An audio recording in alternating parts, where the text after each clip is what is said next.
my Phoenix Suns fans, and quite frankly the whole organization, how do y'all feel that y'all got peer pressured into giving DeAndre Ayton the max, huh? Bro is asking for a $172 million contract over 5 years, netting $34 million a year, and y'all were not having it. But as soon as y'all saw that the Indiana Pacers were ready to throw a bag at him, the jealousy hit y'all like one of my exes and y'all caved in. But guess what?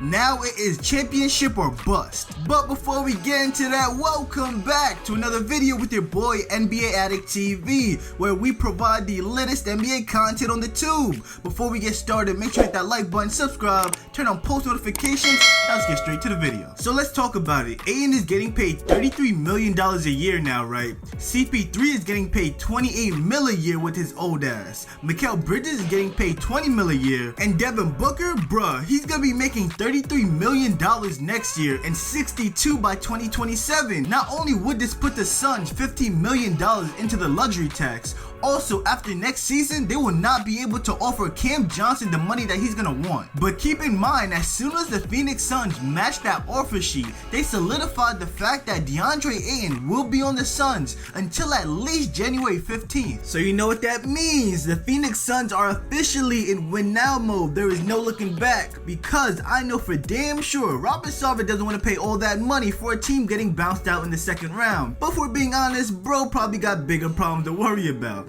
But I know what you're thinking, yo NBA, the Suns could just trade Ayton before the trade deadline. And you are absolutely right, but make sure you stay to the end of the video, because I have a trade that will save the Phoenix Suns without having to move DeAndre Ayton. So I think going into next season will be the biggest test for the Suns. Being the #1 seed in back-to-back years, Monty Williams' job may even be in jeopardy, despite being a fantastic coach, because it was rumored that Ayton and Monty Williams were getting into it in that Game 7 against the Mavs. He felt as if DeAndre Ayton had gave up on the team as Luka and the boys were beating their ass. But next year, not only will the Mavs be better, but in the Western Conference, the Warriors will be better with James Wiseman back in a full year of Klay Thompson, and the Trailblazers will be better with Dame coming back from that groin injury, and I actually believe Dame will be next year's MVP. The Clippers will be better with Kawhi Leonard and Paul George coming back fully healthy, and also with the addition of John Wall means scary hours in LA. The Timberwolves will be better with the addition of Rudy Gobert down low.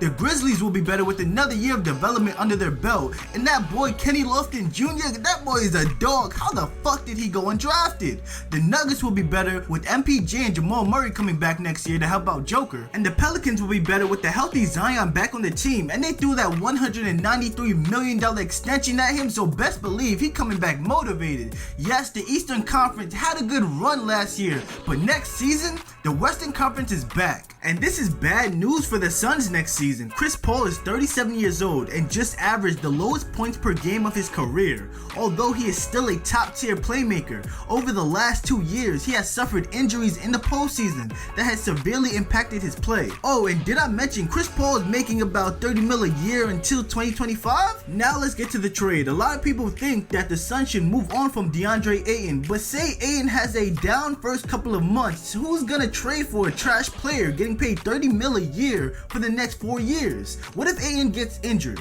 What if other NBA GMs just don't believe Ayton is worth that $30 million a year? Who knows the series of events that will happen from now until January? I believe Ayton has showed that he can excel within this Phoenix Suns system, and he is a pivotal piece to the young core. And I also believe he was very important in their finals run 2 years ago, although that Giannis block probably haunts him every time he touches a basketball. So I say keep him. But the trade I have that will save the Phoenix Suns, we will be sending Chris Paul and Jay Crowder, who is on an expiring contract, to the Orlando Magic for Markelle Fultz and Jonathan Isaac. Chris Paul is known for elevating young teams, and this Orlando Magic squad has the potential to shock the Eastern Conference. They just need that elite veteran presence to show their young bulls how to win, and with Jalen Suggs and Cole Anthony already on the roster, not to mention Paolo Banchero, losing Markelle Fultz and Jonathan Isaac, despite how talented they are, will not affect the trajectory of the Orlando Magic. Trading them for a 37-year-old all-star point guard is a win-win for both both teams.